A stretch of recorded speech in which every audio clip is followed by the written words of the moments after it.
السلام علیکم ورحمۃ اللہ وبرکاتہ۔ بسم اللہ الرحمن الرحیم۔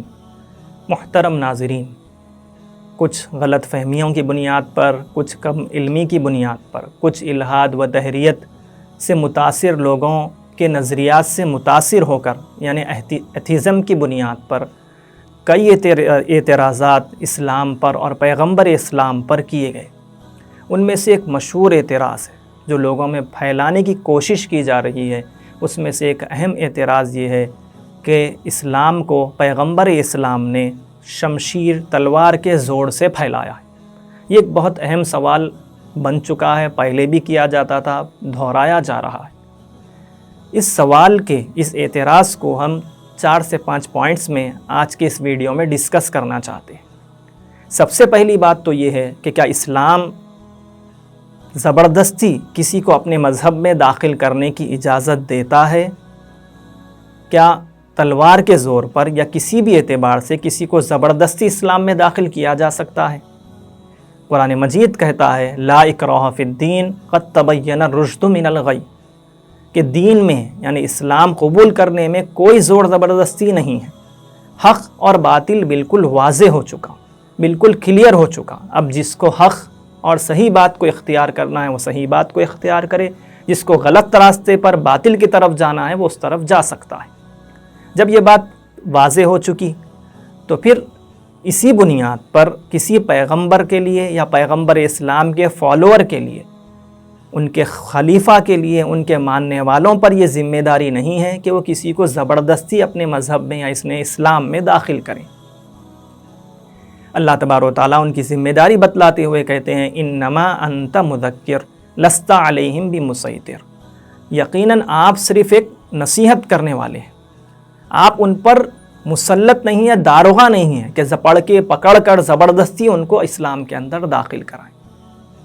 یہ بات کلیئر ہو گئی کہ اسلام زبردستی کسی کو اپنے اندر قبول نہیں کرتا، اور ایسا اسلام اللہ کے یہاں بھی قابل قبول نہیں ہے۔ اس کا کوئی فائدہ نہیں ہے۔ کوئی اگر زبردستی اسلام میں لایا جائے اور وہ اسلام کے اندر آ جائے زبردستی، ایسا اسلام کا کوئی اعتبار نہیں ہے۔ اب یہ بات ہم سمجھ سکتے ہیں کہ اگر خالق کائنات کو یعنی اللہ تبارک و تعالیٰ کو، کریٹر کو، اگر یہ بات مطلوب ہے کہ زبردستی ہی صحیح تمام کی تمام کائنات کو، تمام انسانیت کو اسلام قبول کروا دیا جائے، تو پھر وہ خود ایسا کر سکتا تھا۔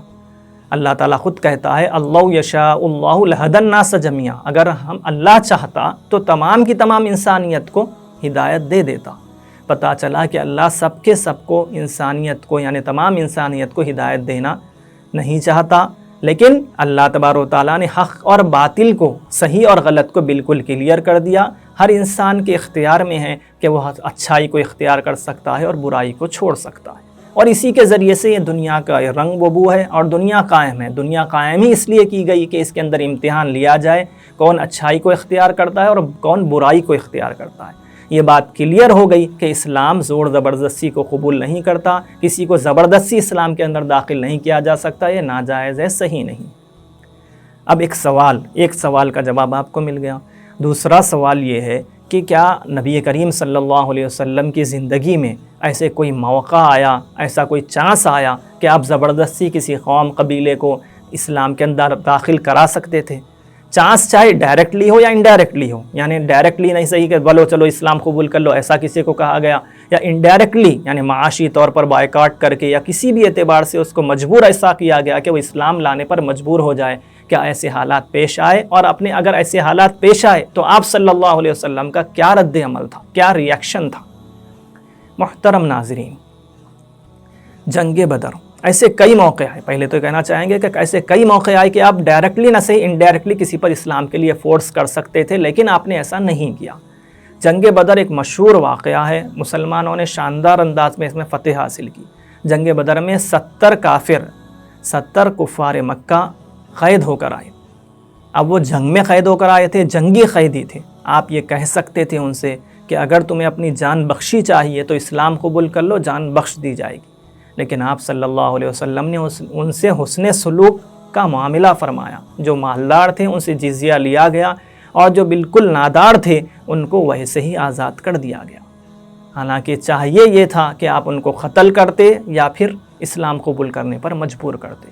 اس کے بعد یہودیوں سے بھی کئی جنگیں ہوئیں، ان کو ان کی شرارتوں کی وجہ سے ملک بدر کیا گیا، لیکن کہیں پر بھی یہ نہیں ملتا کہ زبردستی ان کو اسلام میں داخل ہونے کے لیے کہا گیا ورنہ قتل کرنے کی دھمکی دی گئی ہو، ایسا کوئی واقعہ نہیں۔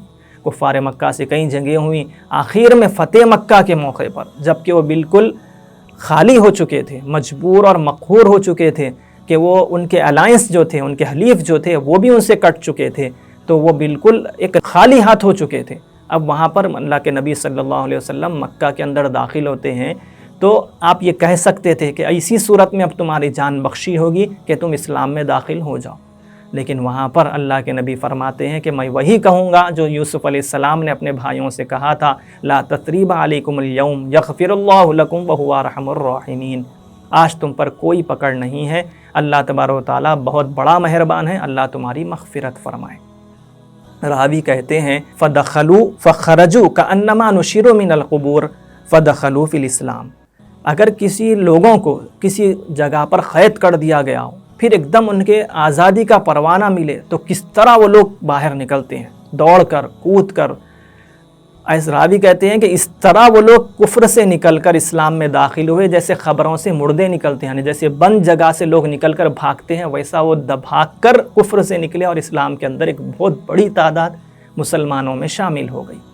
اب آپ اندازہ کریں یہاں پر کون سی تلوار چلی۔ اللہ کے نبی نے کس اعتبار سے، نہ ڈائریکٹلی فورس ہے نہ انڈائریکٹلی فورس ہے، بلکہ ان کو اختیار ہے، وہ جس مذہب پر چاہتے ہیں عمل کر سکتے ہیں، لیکن وہ اللہ کے نبی کے اخلاق سے متاثر ہو کر اسلام قبول کر لیتے ہیں۔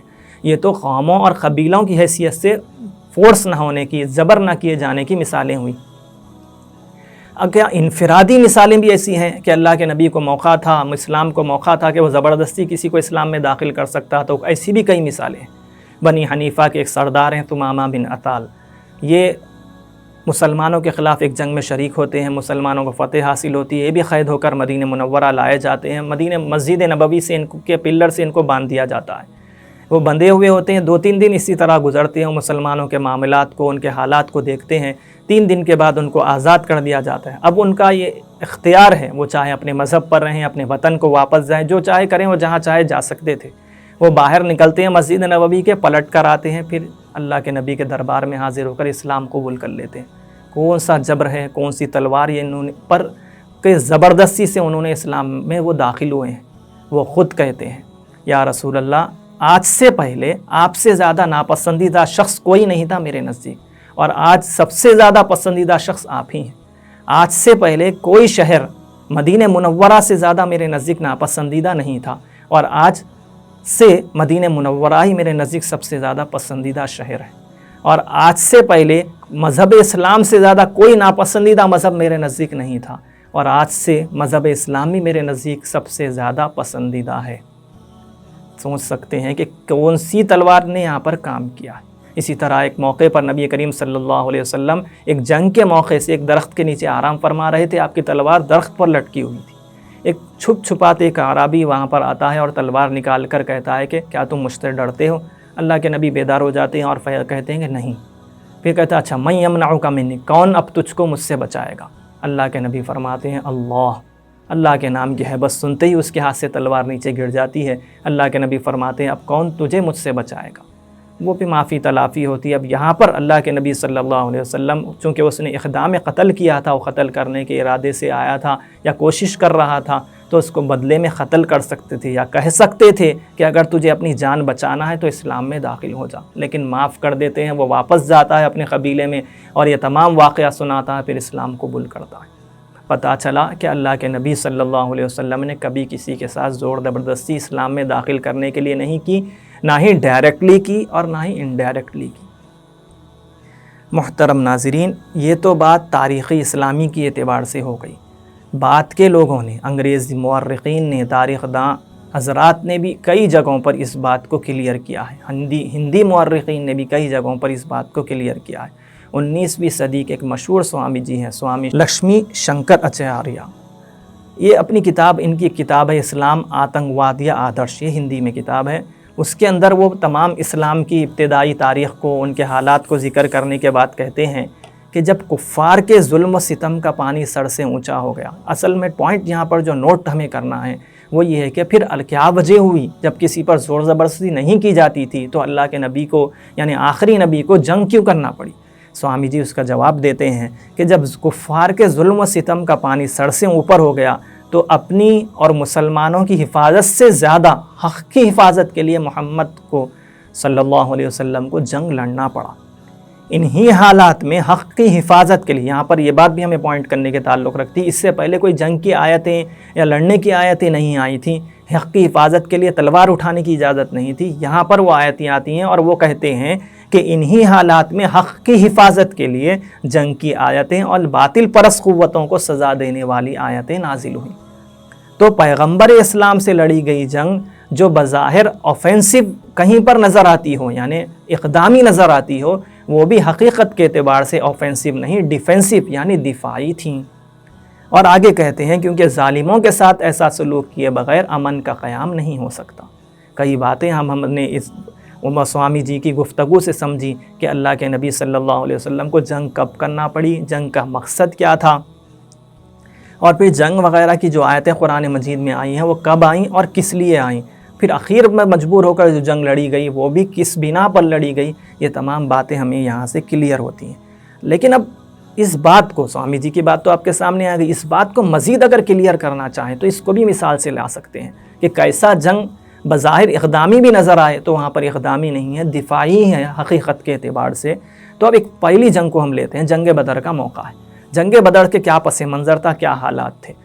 مکہ مکرمہ سے جب ہجرت کر کے نبی کریم صلی اللہ علیہ وسلم اور مدینہ منورہ تشریف لے آئے تو ابھی کچھ مجبور لوگ جو ہے ابھی مکہ معظمہ میں ہی تھے، کفار مکہ نے ظلماً ان کو وہیں پر قید کر دیا، ان پر پہرا بٹھا دیا، ان کو جانے نہیں دیتے تھے، ایک یہ چیز ہو گئی۔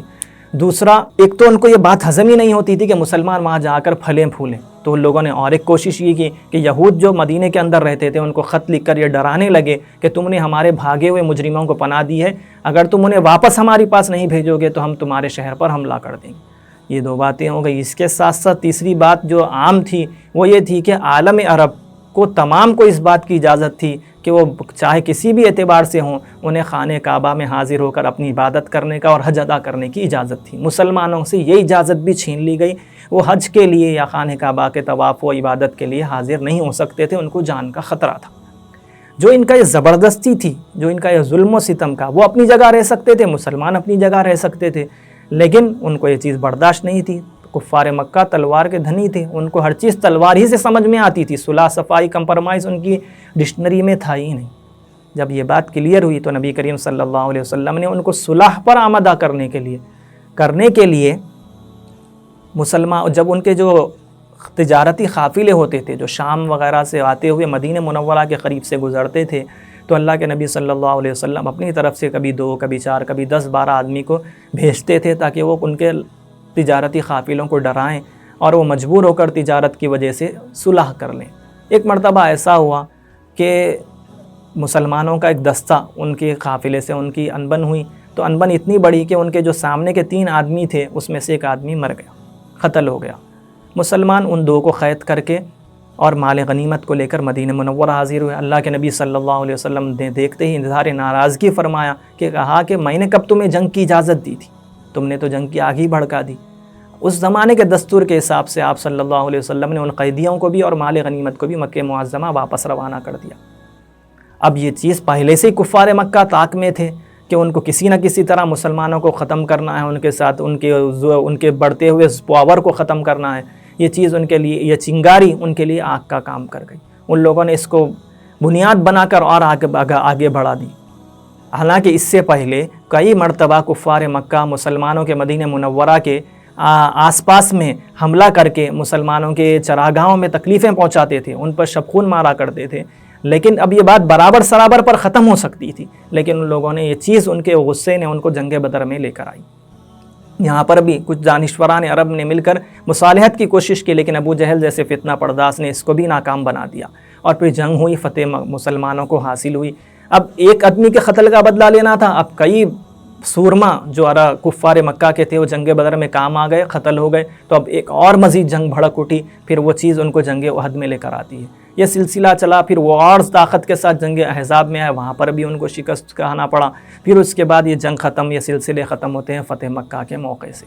تو پتہ یہ چلا کہ جہاں پر جنگ ہو رہی ہے وہ بظاہر دکھنے میں تو آفینسو بھی ہو سکتی ہے کئی بعض جگہوں پر، لیکن حقیقت کے اعتبار سے ڈیفینسو ہیں۔ مسلمان خاص طور پر جنگ بدر کے اندر تو لڑنے کے لیے نکلے ہی نہیں تھے۔ ایسے کئی واقعات ہیں۔ اب اس بات کو سمجھ لینے کے بعد کہ بظاہر جو جنگ نظر آتی ہے وہ بھی حقیقت کے اعتبار سے اقدامی نہیں ہے، دفاعی ہی ہیں، اس کے بعد ایک اور سوال یہ رہ جاتا ہے کہ ہم تاریخ جب پڑھتے ہیں تو ہمیں پتہ چلتا ہے کبھی اسلامی لشکر کہیں پر جاتا تھا، نبی کریم صلی اللہ علیہ وسلم کے بعد بھی تو ایسا ہوتا تھا کہ اسلامک جرنل یہ بات کہتے تھے کہ یا تو اسلام قبول کر لو اور ہمارے ساتھ بھائی بھائی بن کر رہو، یا تو بے ٹیکس اور جزیہ دے کر ہمارے ماتحت، ہماری مملکت سلطنت کے ماتحت رہو تو تم بھی اپنے مذہب پر عمل کر سکتے ہو، اور تیسری بات یہ ہے کہ اگر یہ دونوں باتیں منظور نہیں ہیں تو جنگ کے لیے تیار ہو جاؤ۔ تو بظاہر اس کے اندر انڈائریکٹلی اسلام کے لیے زبردستی پائی جاتی ہے۔ اس سوال کا جواب یہ ہے کہ اس کے اندر دوسرا آپشن موجود ہے۔ آپ ٹیکس دے کر جو مینجمنٹ کے لیے ہوتا تھا، انتظامی امور کو طے کرنے کے لیے ہوتا تھا، وہ دے کر آپ ہماری ریاست کے اندر رہ سکتے ہیں۔ اور دوسری بات میں وہی کہوں گا جو سوامی جی نے کہی تھی کہ حق کی حفاظت کے لیے، اور اس اگر ظالم حفاظت کے لیے جنگ لڑنی پڑی، ان کے لیے ایسا کہنا پڑا، اور دوسرا یہ ہے کہ ظالموں کے ساتھ اس طرح کا معاملہ کیے بغیر امن کا قیام ممکن ہی نہیں ہو سکتا تھا۔ محترم ناظرین، یہ تمام باتیں آپ حضرات کے سامنے آ گئی۔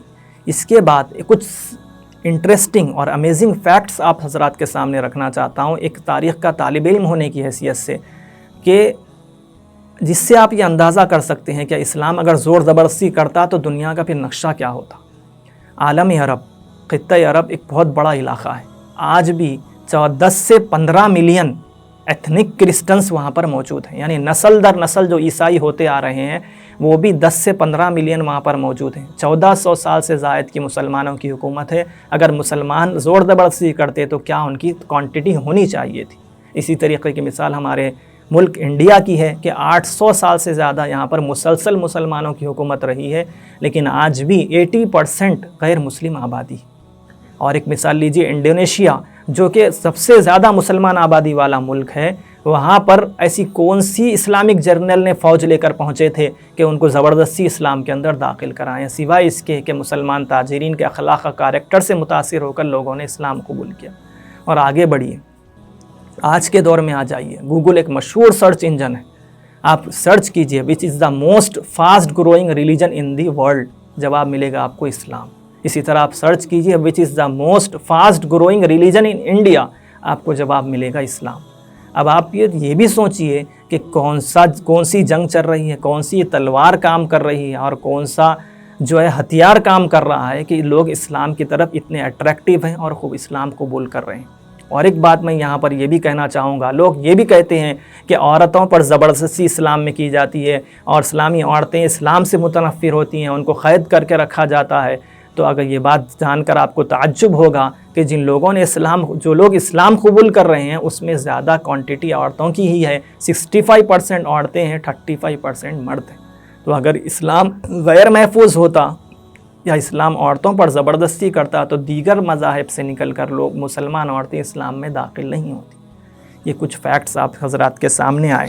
اخیر میں تو یہ بات کلیئر ہمارے سامنے ہونی چاہیے کہ نبی کریم صلی اللہ علیہ وسلم نے نہ ہی بات کہ ان کے خلفاء نے، نہ کسی نے کبھی اسلام پر زبردستی کی کسی کے لیے، نہ ان پر زور دیا۔